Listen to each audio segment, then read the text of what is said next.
Buongiorno a tutti, scusate questo brevissimo ritardo. È un grande piacere darvi il benvenuto a questa conversazione, la prima della serie che si intitola The Art and Craft of Cinema, che Cartier organizza ogni anno in collaborazione con la Mostra del Cinema di Venezia, ed è un grande piacere, una bellissima collaborazione. La lunga fila di persone che ho visto all'ingresso prima di entrare in questa sala, che da 2 anni ospita le conversazioni e le masterclass, sono il segno del successo di questa iniziativa crescente, tanto che quest'anno ne abbiamo previste una al giorno addirittura per tutta la durata della mostra, con grandi registi, grandi autori, grandi personalità del cinema e della cultura cinematografica.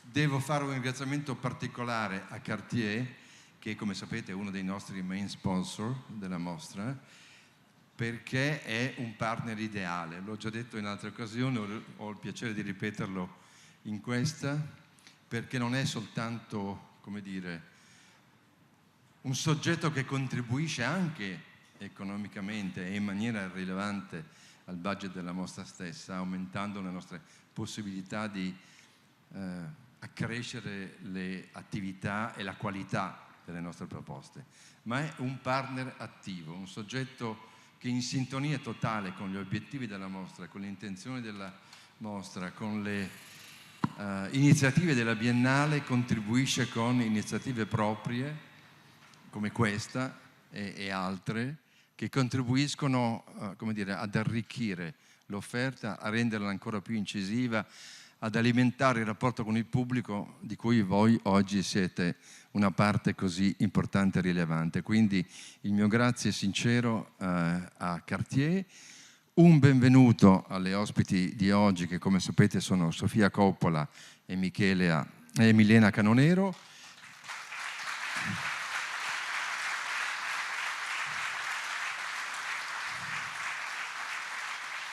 E a questo punto io lascerei la parola a Cyril Vigneron, che è il CEO di Cartier, che credo voglia portare anche a lui un saluto.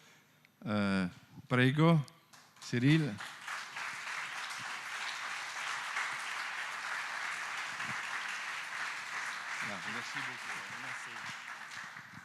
Good afternoon, everyone. And first, to clarify, I'm not anymore CEO. No, since last year. But I was a former CEO, and now I'm like a Cartier chairman for culture and philanthropy, and it's my great honor to be here and to continue this series of masterclass with really fantastic hosts today.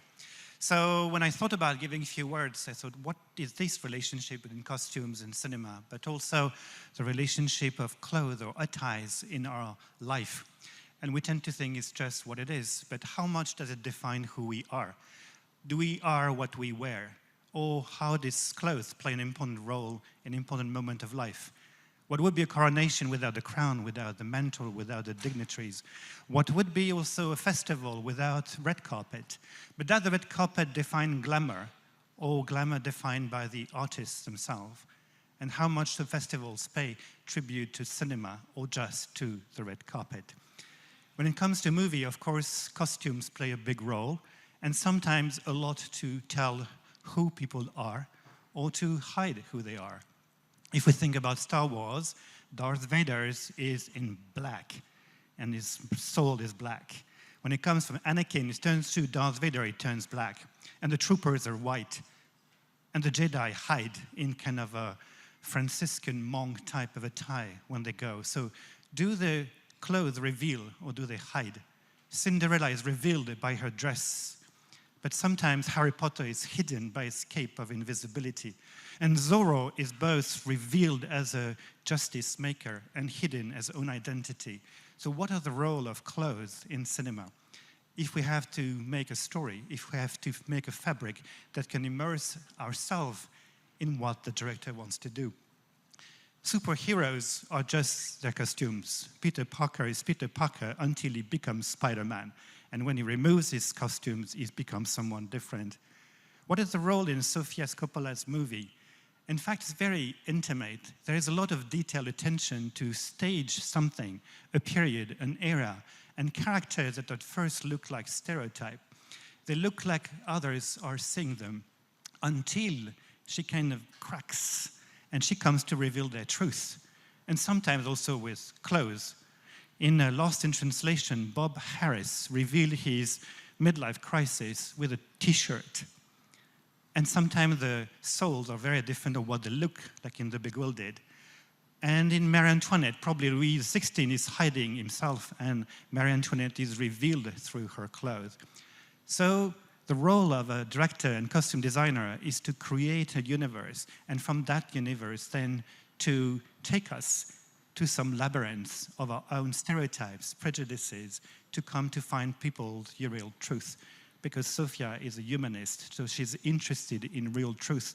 And people are not what they wear, they are what their heart truly tells. So this masterclass will explore this specific relationship between a director and costume designer to create, to weave a fabric of perceptions out of which the truth will be revealed. So we'll have a little video, and after that, I will, of course, leave the entire stage to Sofia and Milena with the moderation of Stéphane. So please enjoy the video.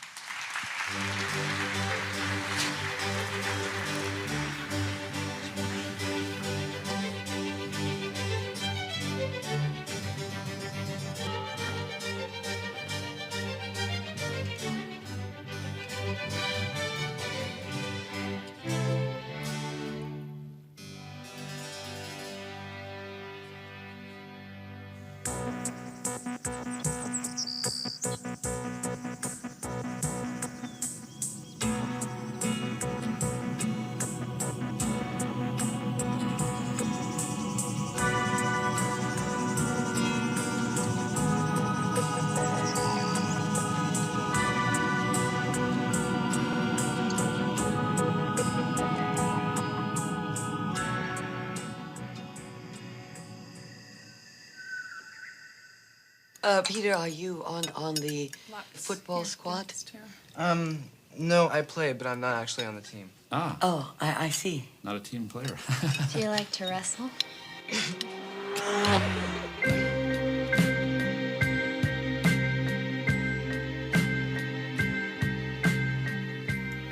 Hi, I need a few things. Could I get 3 cups of milk, a stick of butter, some cheddar cheese? I'm a high school lover, and you're my favorite.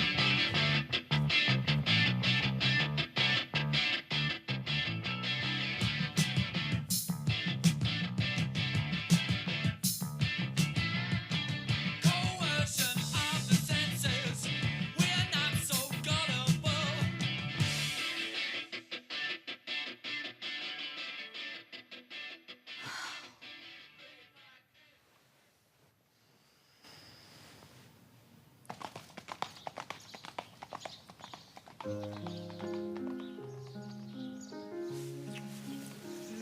Rousseau says, if we assume man has been corrupted by an artificial civilization. Have you got it? Almost.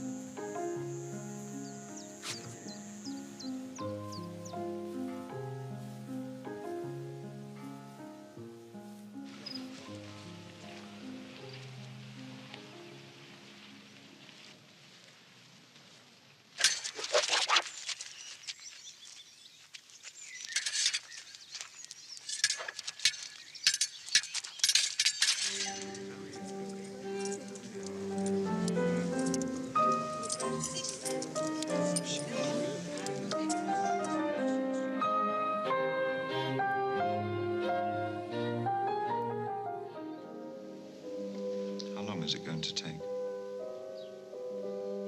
How long do the others take?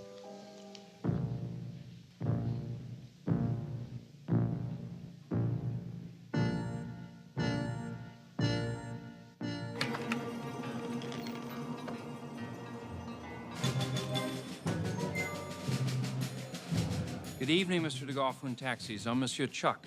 We booked you and your sisters into the King Ferdinand suite.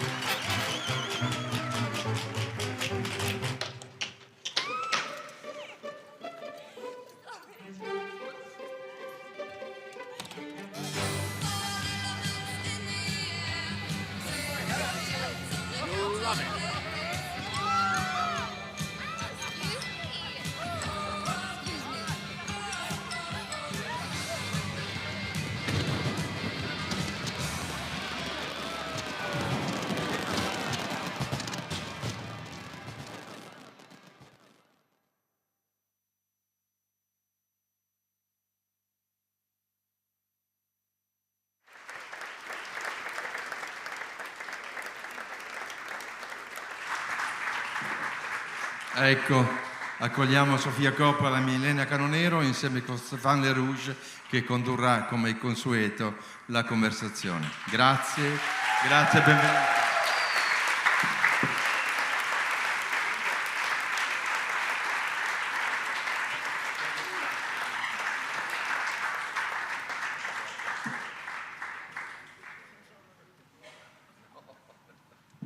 Grazie. Grazie. Thank you for this warm reception. You know, it's really a real treat for all of us to have you both for this special Cartier masterclass. Could you first maybe just bring context about your first meetings, or even maybe the first time you met? Thanks for coming. I'm so happy I get to be here and talk with Milena about her incredible work and how we work together. I met Milena when I was 11 or 12 years old on my father's film, The Cotton Club. How's the volume? Is it okay? Is it okay? Do you okay. hear us? Okay. I was 11 or 12, and I remember I would always love to come to the studio after school and see what they were making. And I spent a lot of time in the costume department because it was always magical. And Milena had an atelier, and she was making all these incredible costumes. And that was such a beautiful film and a great memory. So, and then I've known Milena over the years. She's like an aunt to me. So I was very excited to get to work with her on my own film of Marie Antoinette. And Milena, how could you describe the personality of young Sofia? How could you describe the personality, la personnalité de la jeune Sofia, of young Sofia? No. You speak? It's okay.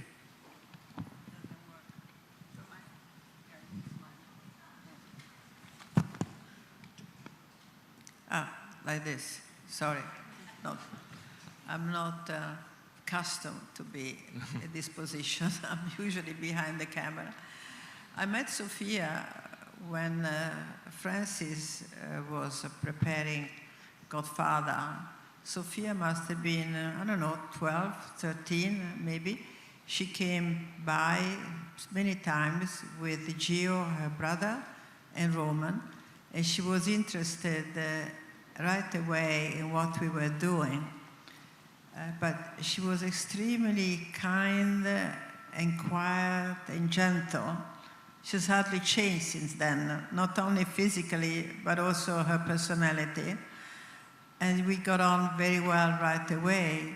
She wanted to see everything. She was there often during the shooting. And that's how we clicked right away. And then later on, I made more movies with Francis, so we were often around. And then I had the pleasure to do the costume when Sofia was in Godfather 3. So that, again, was another step toward our relationship. And then lastly, when I was extremely touched and moved when she asked me to do Marie Antoinette. And now here we are. Sofia, how did you get the idea to collaborate with Milena on this specific project, Marie Antoinette? That was your third long feature film. Yeah, I mean, Milena, of course, is a legend and has done so many incredible films that I admire.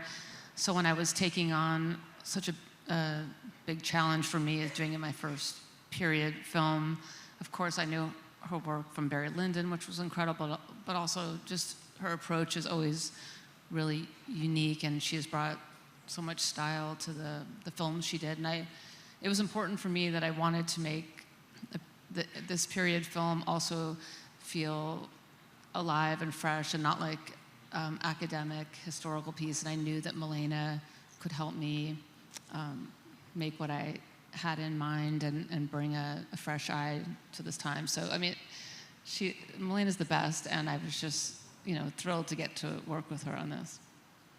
So if you agree, we have a clip. Oh, it's more than a clip. It's a key scene from Marie Antoinette. Okay? Marie Antoinette.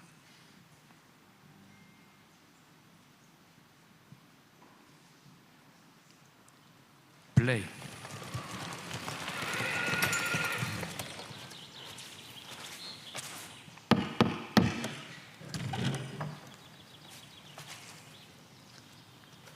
Are we there yet? Yes, we have arrived at Chautauqua for the official handover. Then you'll be presented to the king and to your fiancée, Louis Auguste.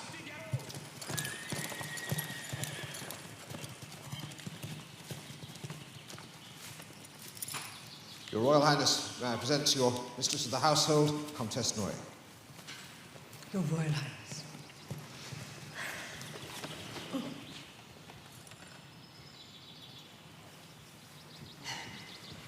Madame.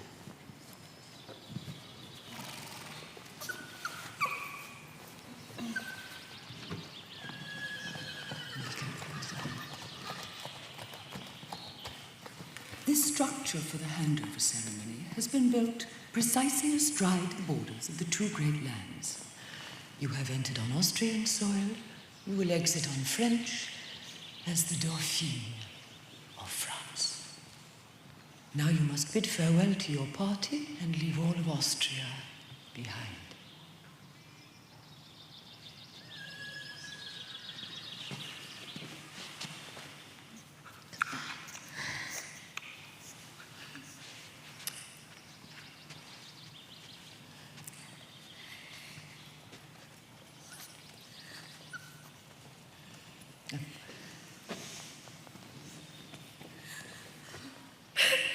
Mops!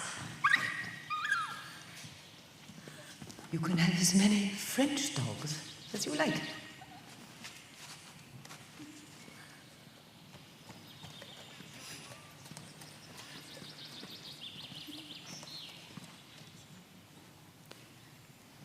It is a custom that the bride retain nothing belonging to a foreign court. An etiquette always observed on such an occasion.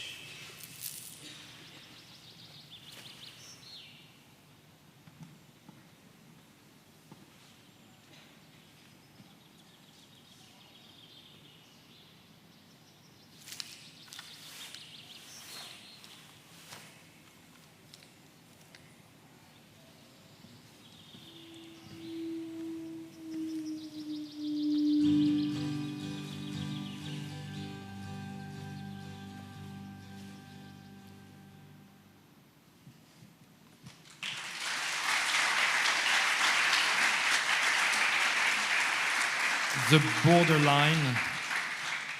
borderline scene from Marie Antoinette, for both of you, does changing her dress already mean changing her identity and position? I mean, I think that was an important scene, and we had to also, one of the big challenges was having a character go from age 14 to 29, 30, and this was the beginning of her coming to France, and it was all the real historical procedures, which, it's so hard to imagine the real details that they really took her dog. But for the costumes, I think it was our transformation from the Austria sequence where the palette is very different, the fabrics are heavy, and then this was the first opportunity to show the French court at the beginning of that. And we had a lot of discussions about the size of her hair and how to make her grow. And Odile Gilbert is here, who did the hair. So it was really,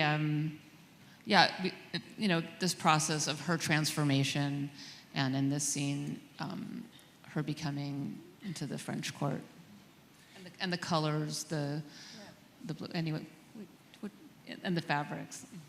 Well, first of all, it was in the script that Sofia wrote that she would change. There would be a changeover before the new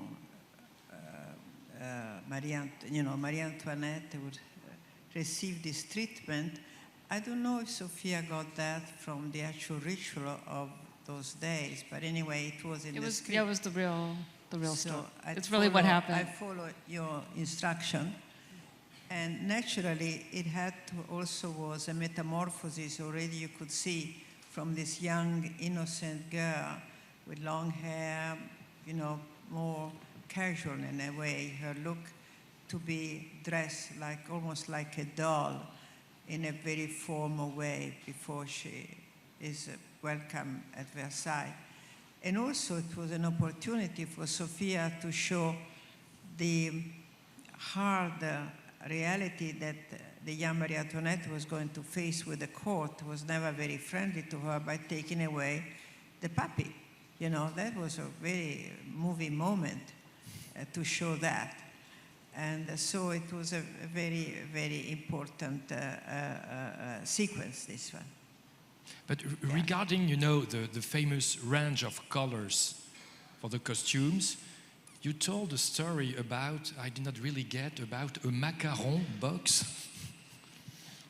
Yes, when I first talked to Milena about this project, I had visited the Costume Institute at the Met and saw some real dresses of that period, and I was surprised how the colors were brighter than you usually see. They were turquoise and pink, and usually in period films, they're faded from the wardrobe libraries and in paintings, and you see more faded colors and earth tones, but in fact, they wore these brighter colors, and I wanted to amp it up because I wanted the story to be like you were in the moment, you weren't looking back on history, but I hoped that the audience could feel transported and be living with the characters as if they're living with them now and not looking back at the past, and so making them feel very vibrant and alive. And Marc Jacobs had done a collection where he based it on the colors of macaroons, and I always remember I loved that and those kind of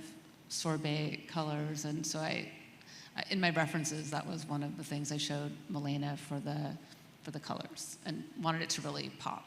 You remember that macaron box, Milena? Well, yes, we mentioned it earlier on, and Sofia, I set up the workshop to begin with in Italy. A lot of the costumes to begin with, we decided to make them in Italy, our own costume, and not rent many costumes. Later on, we also had to rent some costumes for the background, but for the principle, we made them at a workshop that we had set up in Rome. And Sofia came to see how we had, organized and set up the workshop. And I had prepared also a big range of material. Sofia arrived with an enormous box of Durée macaroon, which are this wonderful, everybody now knows them, but in those days they were quite new, especially in Italy, those wonderful sweet. And they weren't at the airport back then. Yes, and it was this big. This big, yeah, big, very, very big. It was for me and also for my team, who immediately fell in love with Sofia when she came. Anyway, the box was open. I knew, of course, those macaroons because I ate them often, but this was an enormous selection, and Sofia, in a very gentle way, she did not say that this was going to be the palette. Then we said, I really like this color, Milena. I really think it would be really nice color, Milena. I said, would you like this to be our main palette? She said, yes. So basically, it's not a new palette in 18th century. It's nothing really new, but in 18th century there was also a lot of red, a lot of blue, a lot of blue, especially at the court.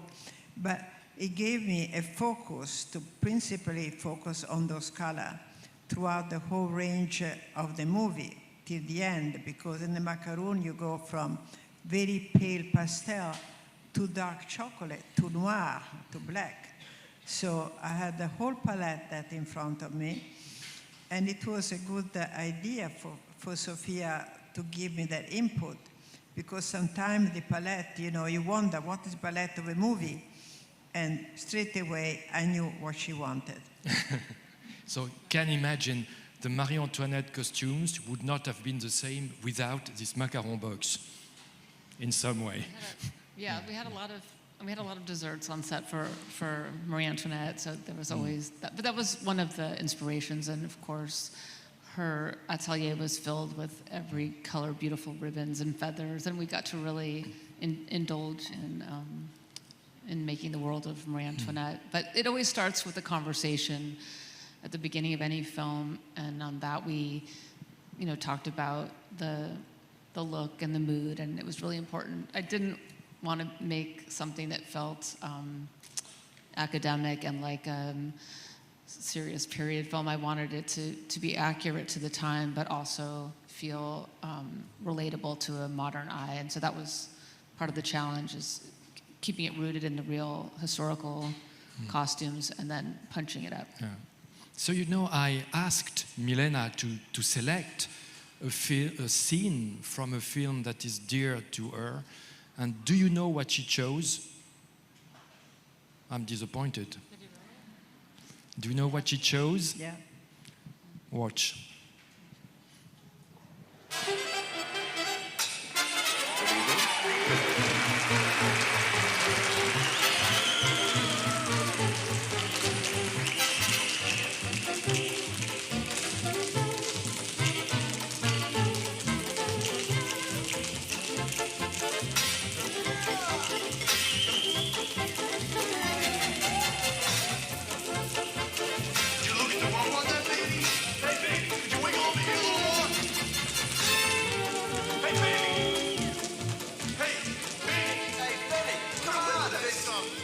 Kid, these are the times to try to unfold.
The Cotton Club and the famous cross-cutting scene between Gregory Hines tap dancing and the Dutch assassination.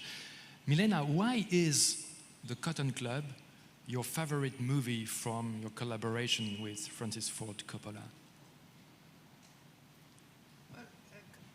I really love Cotton Club. I wish it could be seen more often. I think it's a fantastic movie. Actually, one of the best musical movies I've ever seen today. The Cotton Club was supposed to be directed by Bob Evans. Yes, and then he moved out and asked Francis to take over. So I wasn't sure whether Francis, wanted me to be the costume designer. And when he came and he decided that yes, you keep the same team and start working on the movie, prepping on the movie, we were so relieved because, of course, it was a dream come true to work with Francis Ford Coppola. Wait, you were working on it with Bob Evans before? Yes. Oh, I didn't realize that. I was called in by Bob Evans, and Dick Silber had suggested me, the production designer suggested me to Bob Evans. So we were there when Francis took over the movie from Bob Evans, And we were not sure whether he wanted to have a complete new team, but instead, generously as usual, he said, no, I like this team. And so we started with Francis.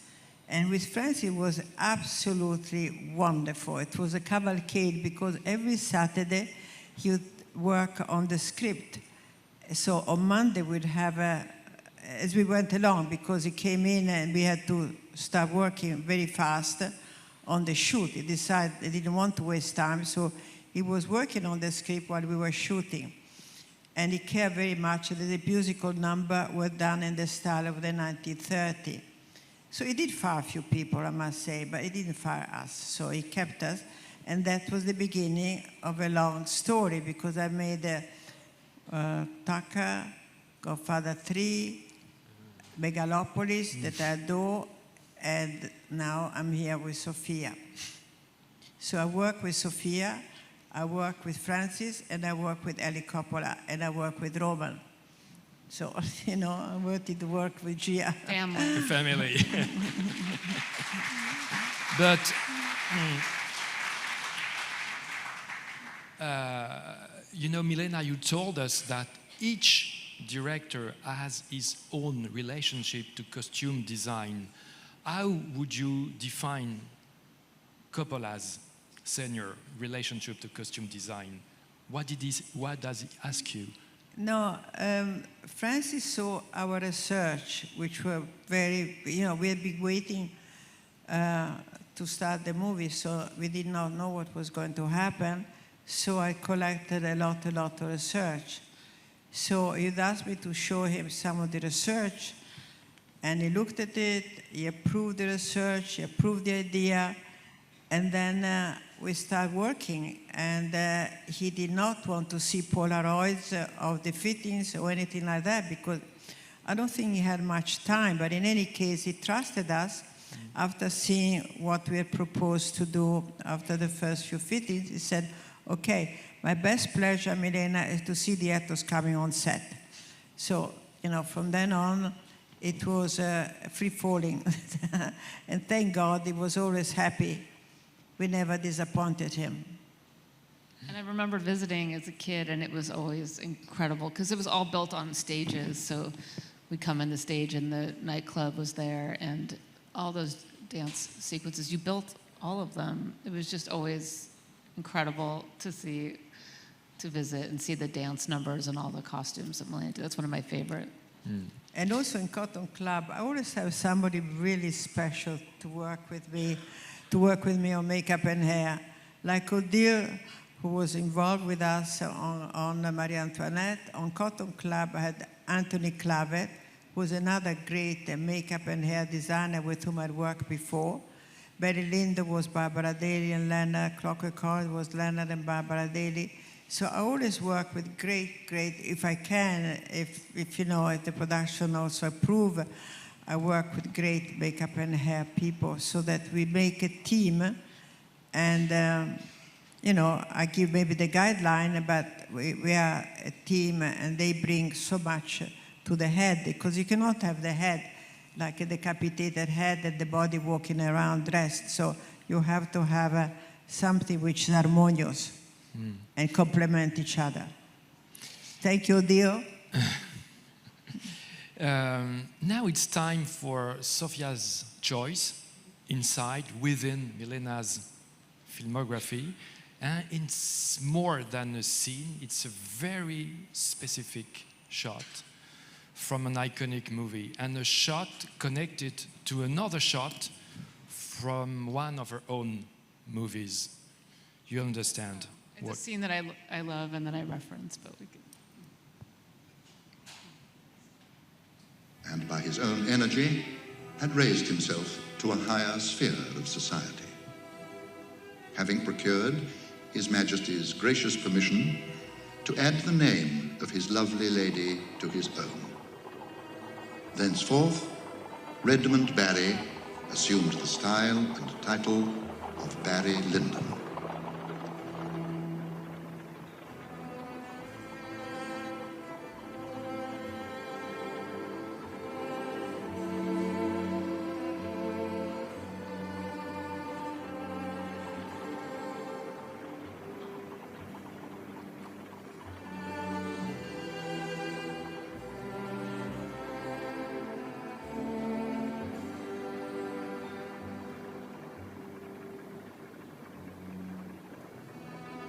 Redmond, would you mind not smoking for a while?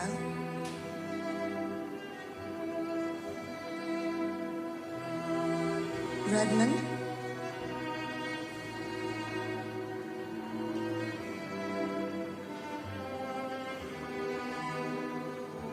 Lady Lyndon was soon destined to occupy a place in Barry's life, not very much more important than the elegant carpets and pictures which would form the pleasant background of his existence.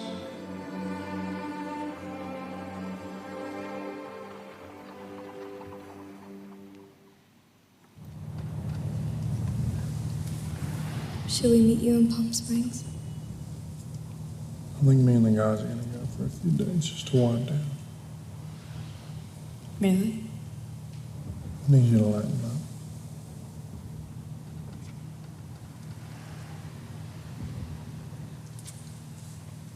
I think I'm gonna stay with Lisa in LA for a little while. Whatever you want, baby.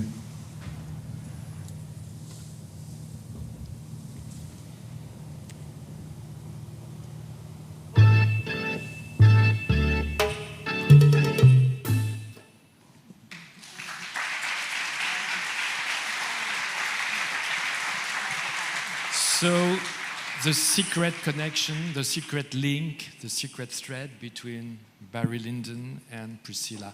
Sofia, what does this scene, this shot, mean so much for you? That scene in Barry Lyndon is one of my favorite moments ever that comes into mind for things I've done. But yeah, I love that scene. It says so much. It's so simple. And the whole time she barely says a word, and it tells their whole relationship. And I love moments like that just convey so much. So I always love that scene. And when we were shooting Priscilla, I think I showed them that scene, and I said, "Oh, this is the feeling that you could just feel the dislike between them, and so much." So my scene is not Barry Lyndon, but it was inspired by that. And I think about that scene, about just how much it conveys with so little, so simple. Mm. But Milena, in the scene with Just So, is Marisa Berenson's fur, oud, a way of creating distance, from him? Micro. I think she's not trying to be distant. I think he is. He is. I think she's, framed as a picture perfect that she is. Mm. Yes, it would. Again, this nothing to do with costume. It's to do with direction. And the director had to show how wrong was this marriage. The awareness to the viewer, but also to the character Marisa, that this was not going to be, an easy ride. This was also the first scene that we shot in England when we had to run away, rush out of Ireland because of the threat, the terrorist threat that had been building up towards Stanley and his family. And it was a very important scene in the movie as well. It just changed the mood. From then on, it was something else. It was a movie where the relationship between the various characters, the young Lord Bullingdon, the son of Marisa, the character Barry Lyndon, were clashing more and more. And so it was the beginning of an end, really. Yeah.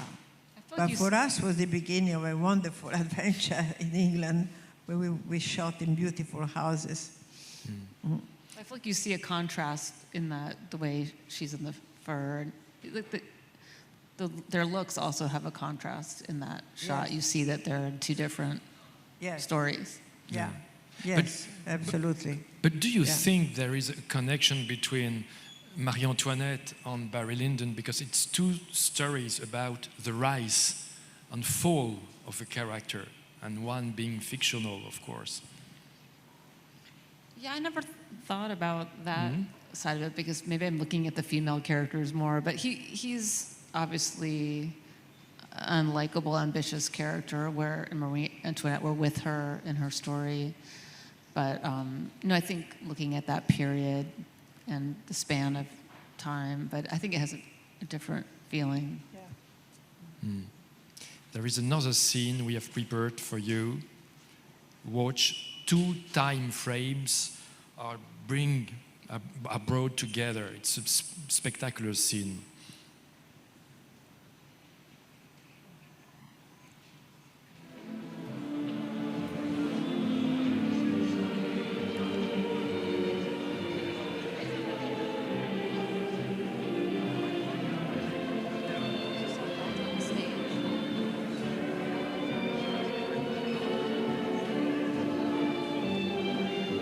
Good evening, Mr. Torrance. Good evening.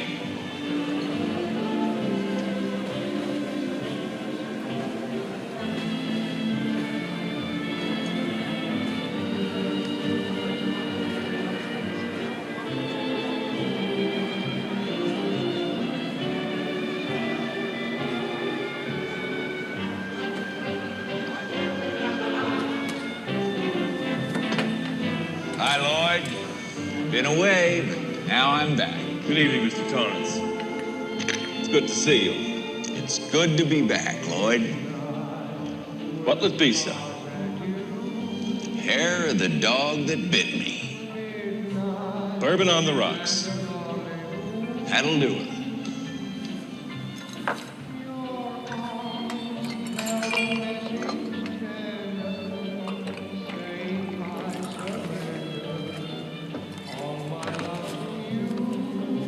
No charge to you, Mr. Torrance.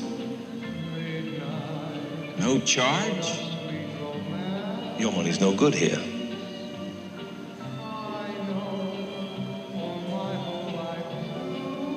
Orders from the house.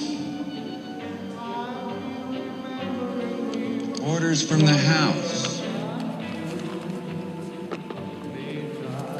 Drink up, Mr. Torrance. I'm the kind of man likes to know who's buying their drinks, Lloyd. It's not a matter that concerns you, Mr. Torrance. At least not at this point.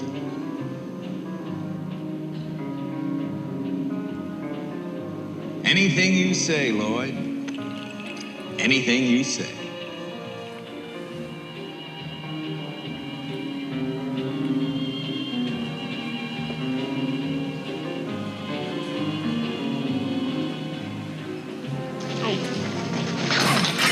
I'm so sorry, sir. Oh, dear. I made an awful mess of your jacket, sir.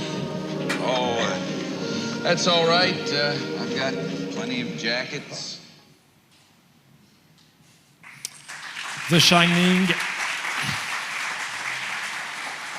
Milena's third masterpiece with Kubrick after Clockwork Orange and Barry Lyndon.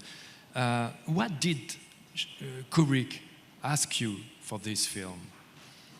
Oh, what he asked me of Yeah. this film? What was for this film?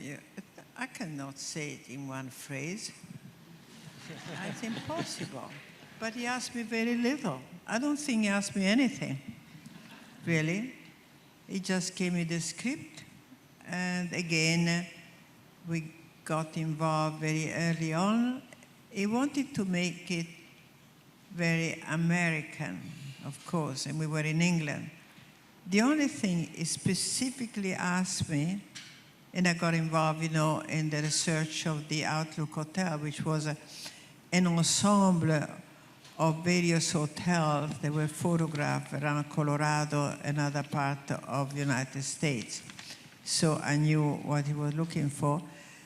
I could say the only thing he really asked me, which was specific, was to show the innocence of Danny. Was important, the little boy. And he didn't want Jack to wear all the clothes.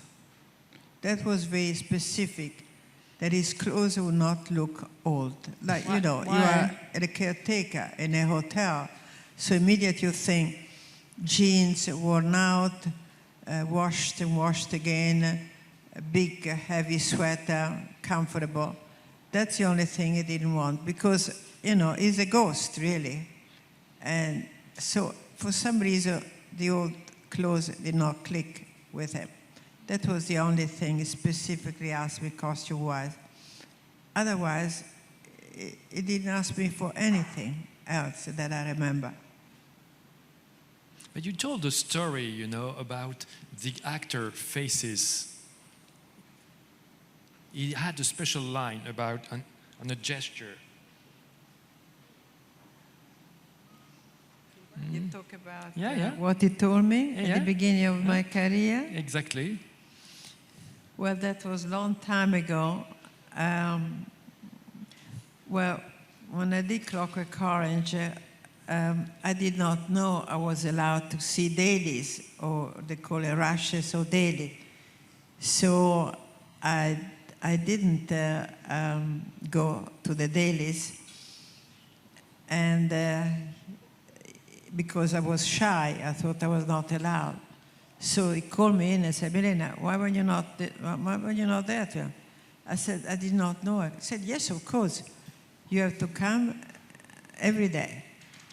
And then he also told, I want you to be very, very careful and in charge of makeup and hair, because movie is mainly about this, and that's the gesture he did.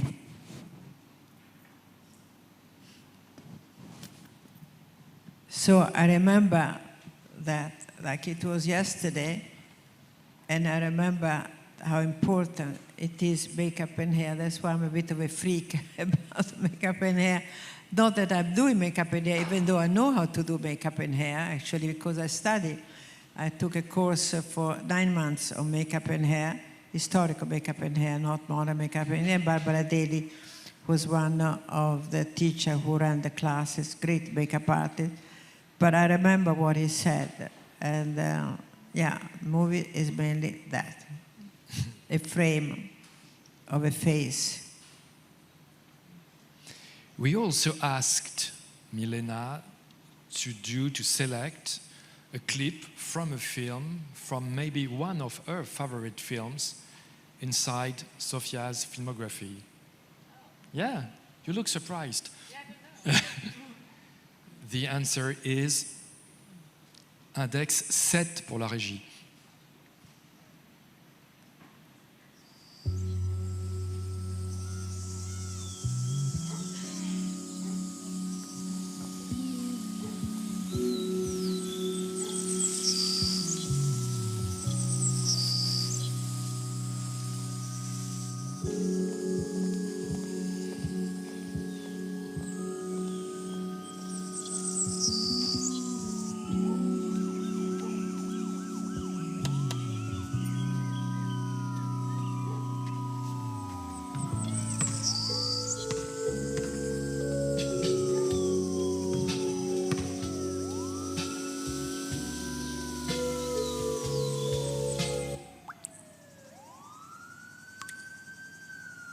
Cecilia was the first to go.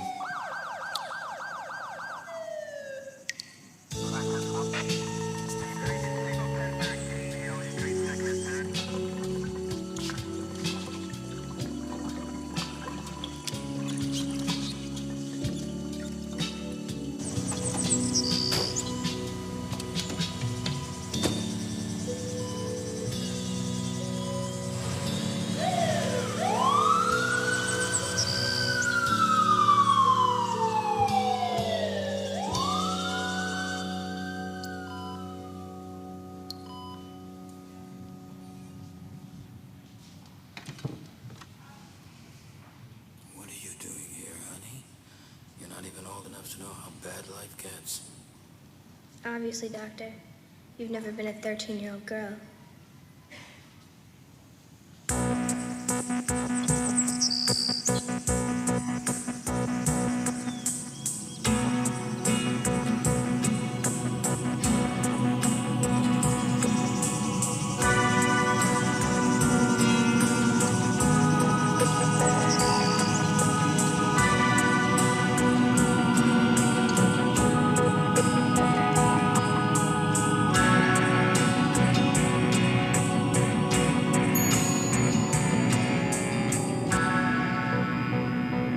Everyone dates the demise of our neighborhood from the suicides of the Lisbon girls. People saw their clairvoyance in the wiped out elms, the harsh sunlight, and the continuing decline of our auto industry.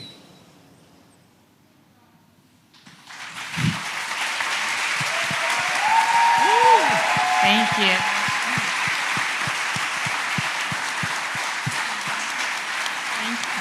Thank you. It's more than a film. It's more than a film. It's Sofia's birth certificate as a long feature film director, the opening of the Virgin Suicides. Milena, could you explain your choice? Why did you select that film, especially in Sofia's filmography?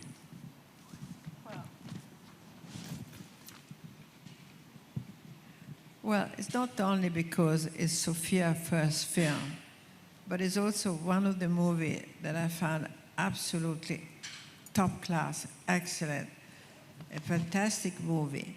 And I was saying to Sofia today, earlier on when we were having lunch, how that movie impressed me, because I've known Sofia for a long time, and to Sofia work as a wonderful, formidable, strong director that you see in the movie, the way she not only brought to the audience the sickness of youth, the mystery of growing up.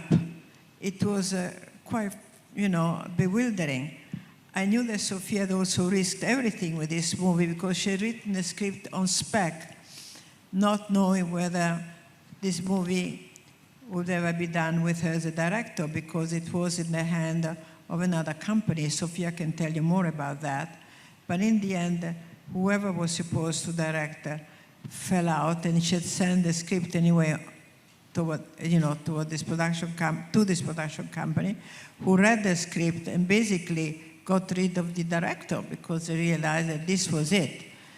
And the way, so this movie for me, it's a fantastic movie forever. Everybody, it's a timeless movie. It's a classic, like also the other one that I like so much, which is Lost in Translation.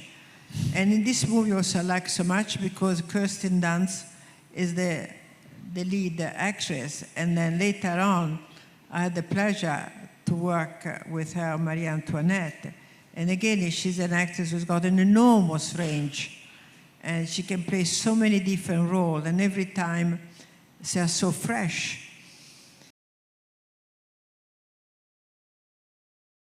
My favorite actor as well. And that was Sofia's second movie. Again, it's an interesting, very subtle subject that not many directors can capture, where the structure of the movie are very tenuous in a way, and she holds them so cleverly, she holds the strings so cleverly, the way she shoots it, she shoots the story, she framed the story. Anyway, I'm full of admiration for these two movies, besides Marie Antoinette, of course, but I'm full of admiration of these two movies, very much. Also the other, but these are my two favorite movies of all time. It means so much. Thank you. Thank you. Yeah. Sofia, that means so much to hear from Milena, who's a hero. And Milena's like an aunt to me, who I grew up with, and she's done so many incredible films that I admire and set the style for so many eras from her film work. I can go on. So it means a lot to hear that from her. No, it's the truth, though. It's the truth. I'm not. That's it. Yeah. Now, I wanted to ask you to what extent does the costume design influence or can influence the actors playing or understanding or appropriation of the role of the part? I think it's a huge help to the actors and the audience, but it says so much about the character. And when I go into a fitting and I see the actor in their costume for the first time, it's the first time I see the character, and they start to become the character, and you see the transformation. So it's always one of my favorite parts is to be in the fitting and see the actors for the first time in their costume and the way that they change their body language, and it really helps the actors so much, and that's where you start to work with the designer on who the character is. Yeah. And the hair and makeup tests, those are always really helpful to do before filming. Yeah. And even just to do the hair and makeup tests, we get to have the cinematographer shoot them, and it's a way just for everyone to get comfortable and get to know each other, but then you can really see what they're going to look like and make adjustments without the time pressure of when you're filming. You know that this year is Marie Antoinette's 20th birth anniversary of the shooting of the film.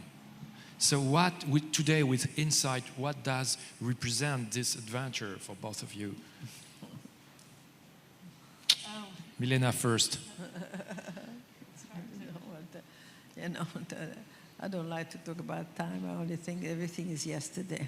Yeah, 'cause it seems like yesterday. Yeah, it's crazy. I'm happy that people still enjoy it. We're working on a restoration, so that's exciting. Next year we'll have a restored version. But no, I have great memories of working with Milena and visiting her costume department. And Milena would do 6-hour fittings on some character that would end up being like the waiter in the back, like her eye for detail. And we always wondered if Milena ever slept because she was doing really extensive fittings, and it was just incredible. One of the thrills of my career is getting to see how Milena works and how she puts the department together, and just all the details of having so many characters and getting to work in that period was really a thrill. So if you wish to come full circle, we are going to watch, to end this talk, one of the most iconic scenes from Marie Antoinette, the costume and wig fittings. And this is maybe the best way to celebrate today Sofia's and Milena's reunion in Venezia.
You're the best. It's not too much, is it?